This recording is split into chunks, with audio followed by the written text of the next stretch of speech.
War is upon us.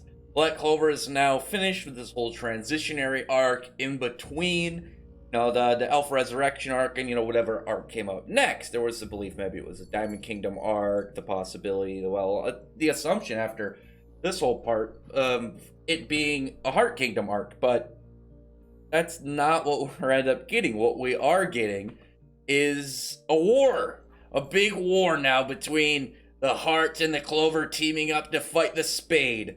So this chapter, we got a lot of information given to us, a lot of nice interactions and some humor before we got into, this seriousness. A lot of world exploration and action, and hopefully, hopefully some characters finally getting the spotlight they deserve. Cough, cough, Leopold. But anyway, I ended up finally getting to the top of these water stairs, and here is the princess. She's all dressed up, looking fancy. You have Mimosa, who's just astonished at how stunning she looks, and Noelle is just completely blown away by the level of magic she has.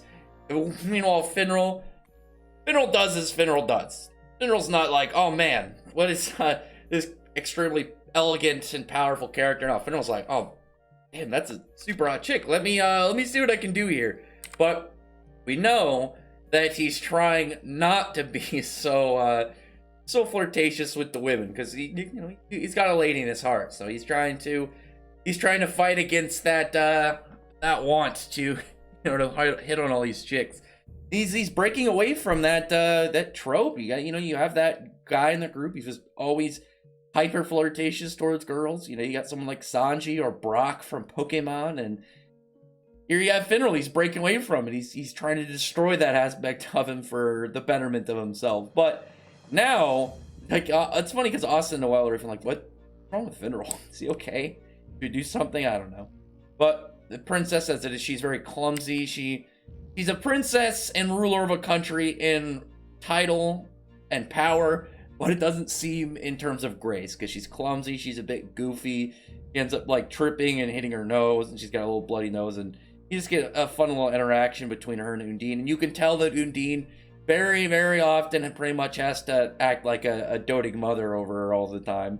It's just, I like their little synergy they got going on. Nothing too heavy. You don't need a lot of explanation behind it. It just seems to be how Undine is and how how exactly Loro is. She just seems like a little bit of a construction case with how goofy she can. Well, not goofy, just clumsy and non-queen princess royalty like she ends up presenting herself. And God is even like, this is why I didn't want people to meet her in public, because he knew the way that it would way that she'd look. I understand why they gotta keep up image, but after this they should have let her at least wear something where she's not gonna trip over herself. I'm guessing she's wearing some big high heels or something, and she's got that big dress. It's probably really hard for her to walk around.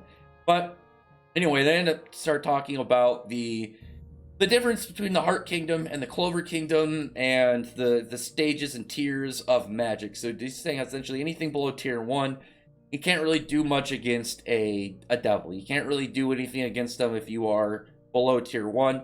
I imagine, though, anything that's a special, anything with an interesting enough trait would be able to defeat them. But I'm still curious if we're gonna get the explanation of full-on tiers are the magic type instead, not the power level of the character, which is still what I'm going with. And I still think that is the case, because it just seems more, it seems to make more sense to me. It just seems to make more sense, because you could have a tier character of, you have oh, this person is tiered. Look at Noelle. Noelle is said to be tier 1. She's very powerful. She's got a lot of potential, but you put her in a straight fight with a lot of characters, and she's even below captain. You put her against someone like Asta, and they even said Asta in terms of capabilities, he's a tier 6, just because I imagine it's the range of his magic. It's very based on Asta's skill and not entirely off of the anti-magic, because the swords can only do so much by themselves, pretty much just sit there. They're tools to be utilized by the wielder. And seeing how the spirit guardians of the Heart Kingdom they're able to utilize magic from nature. They're grasping the natural flowing magic in the environment and the air and everything around them, and that's how they do stuff. They are straight up more of a, I want to say like a druid. I think druid is honestly more fitting than calling them a wizard, because it's that grasp of nature. And I don't think it's just going to be, oh yeah, it's lightning, trees, earth, lava, or something. I think they're going to be probably like animals and stuff. I'm waiting to see that portion, because he's even saying, like, essentially, it even gives them like a level of divine protection. It just buffs them in a lot of different ways. Whereas the Clover Kingdom has a lot of weird magic. They have a lot of very strange, like, very, like, straight from the past magic. When you have stuff that people can make, like, materials, you have, spatial mages, and you can say, like, essentially Magicula and, like, other devils end up having similar things. Like, we already know, like, the Word Devil had, word magic to low-key manipulate reality. So they need strange magic in order to defeat them. And even says, like, how Julius and Yami are both very, very capable mages. We know that time magic is already really rare, and we know dark magic is really rare. We've only seen one dark mage, and that's Yami. And with light, we had we had Patri and Lumiere and Augustus. We've only still had one dark mage, but even then she knows not only about all these people, but she even knows like recent events. She knows that Julius is, he's in a much smaller state. He's lost a lot of his magic. He's very small. And then she begins to discuss how essentially Sekri and Asta, they're weird. They're very strange, because you have forbidden magic and sealing magic on Sekri, and you have anti-magic on Asta. She's just calling them dark tier, which seems to just kind of be like the wild card.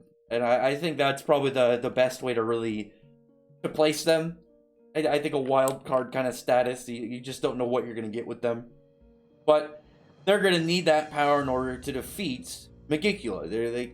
They need to utilize this, and I think she knows not only that, but the fact that they were able to defeat a devil before, and she really needs that actual power that will defeat a devil in order to take him down. She needs to get Yuno. Where's Yuno in this? If she knows this much, she should know, like, hey, where's the quiet guy, that tall quiet guy? He's got spirit magic. Utilize him. If only she's like, well, I probably should have got that guy. He's a 4-leaf Clover Grimoire user. He's got a great spirit. You have a great spirit. You could trade him spirit magic. Damn it. But I don't know. Maybe we'll see something, conversation between them. But they're like, we can't really decide this on our own. We're going to call up Yami. Yami's like, I'm busy taking his shit. I don't got time for this right now. And, hangs up. And it's funny because Laura's just like, I understand. Taking a dump is very important. And Boonzine is just like, don't be vulgar like that. Stop it. I really like that back and forth between them, just the way that it is. Laura seems pretty fun. I want to see what she's like in battle. I'm hoping that, like, in battle she's very capable. But then they end up calling Marks, and Julius is... He's very interested in seeing what magic the Heart Princess can do.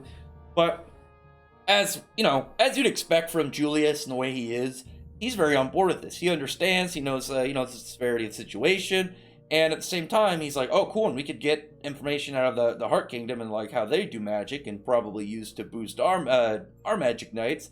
It'll be a win-win for everybody. And here we have Laura. She's just happy that everything went smoothly, but she's worried that they're all going to get killed.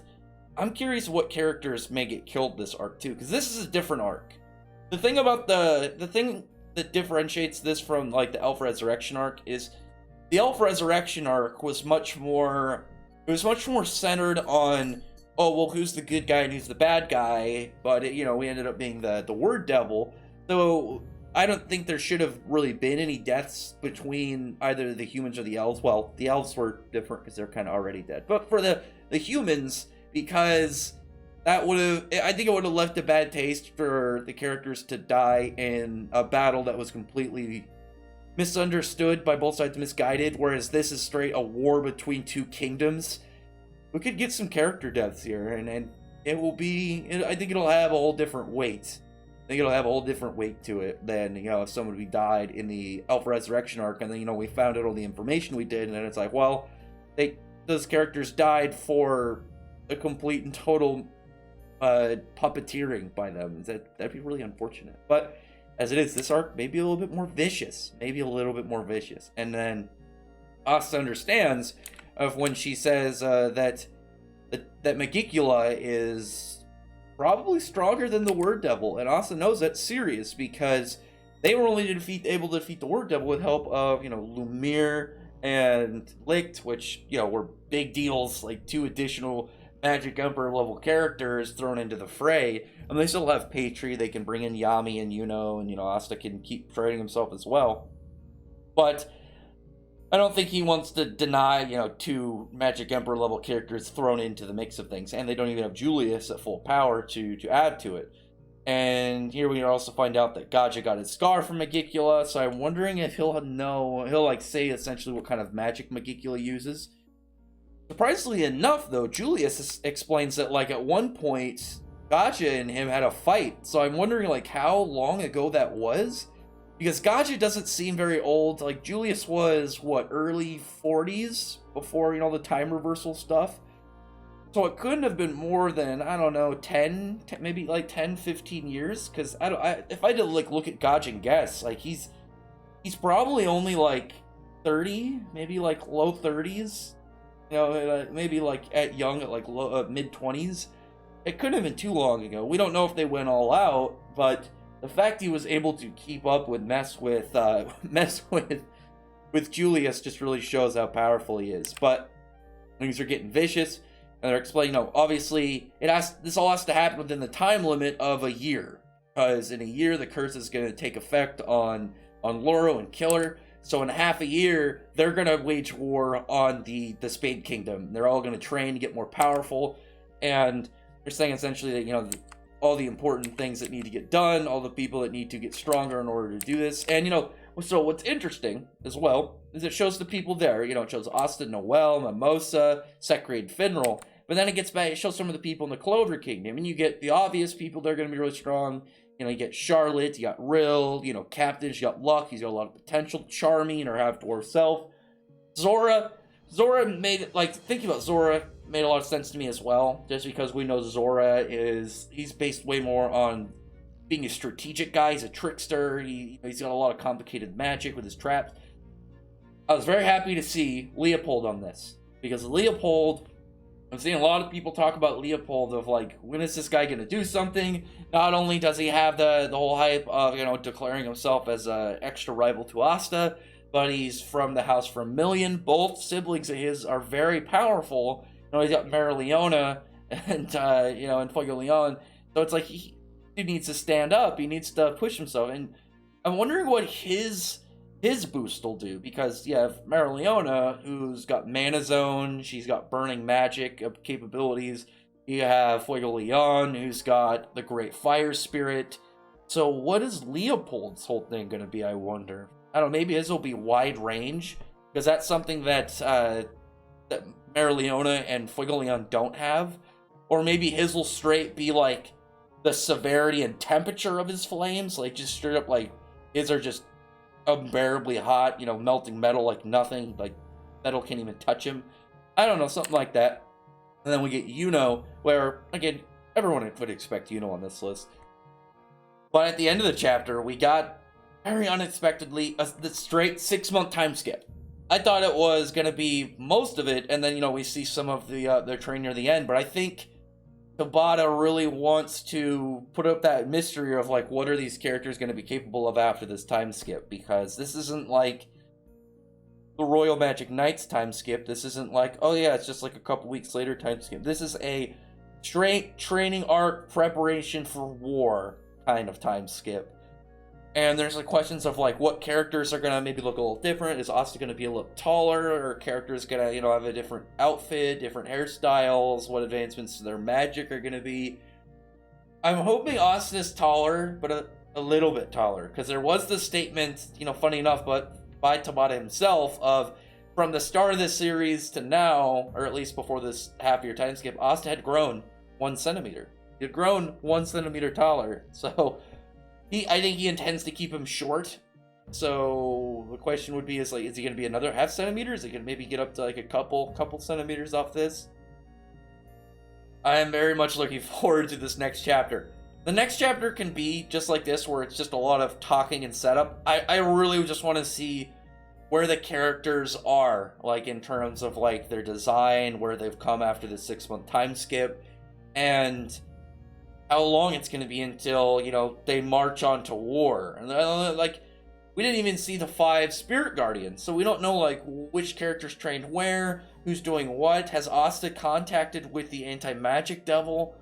I think we'll probably get like, I think we'll get into like, kind of like in the Attack on Titan time skip, where it was like, well, we're gonna see where the characters are, and then we'll get flashbacks into like, you know, oh, here's, you know, here's this character doing this chapter, you know, maybe a little battle, like, you know, you get those measuring stick characters who just exist to get, just to let the protagonist cast like show off, you know, their new magic, just some fodder bad guys, no names. And, you know, it's like, oh, well, I have a flashback of, oh, these things happened, you know, I did this training, and, you know, I learned these things, and that's how they, you know, they then themselves and then beat the bad guy that they're fighting.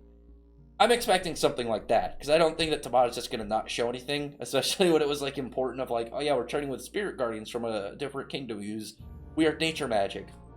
But anyway, comment below, tell me what you thought about this chapter. We got some good hype. I really want to get to the next chapter. I don't imagine Sekri will be any different since she's 500 plus years old, but Asta, I'm wondering if he's going to be a little bit taller.